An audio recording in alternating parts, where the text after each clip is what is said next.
Hypocrites make a hype. Psalm 26 and verse 4. I do not spend time with liars or go along with hypocrites.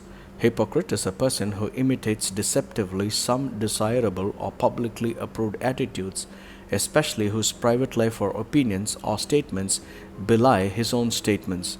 Hype is intensive public promotion or extravagance. This is a psalm of David, and he sung that when he was going through a fight with someone, and his prayer was that he should not be defeated since he has been honest with God. He was asking God to examine him, and he has never been with anyone who is worthless. He always stood near the altar and shouted out the goodness of God. Therefore, his request to God was that he should be safe and not be led with the sinners. He promised God that when he was victorious, he would declare the Lord's greatness in the congregation. This portrays the outright reality of David in trouble and his deepest need to be safe and be winning. How often it is true for us?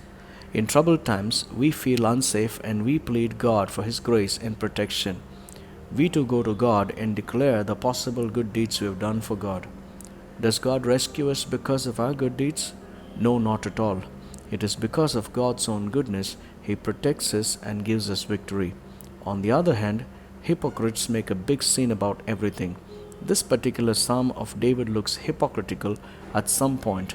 Nevertheless, David was aware it was God's generous grace that he was spared of his punishments for his wicked deeds. Some years ago, a remarkable picture was exhibited in London. As you looked at it from a distance, you seemed to see a monk engaged in prayer, his hands clasped, his head bowed. As you came nearer, however, and examined the painting more closely, you saw that in reality he was squeezing a lemon into a punch bowl. What a picture that is of the human heart! Superficially examined, it is thought to be the seat of all that is good and noble and pleasing in a man, whereas in reality, until regenerated by the Holy Spirit, it is the seat of all corruption. This is the condemnation, that light has come into the world, and men loved darkness rather than light. Hypocrites make a hype. God bless you.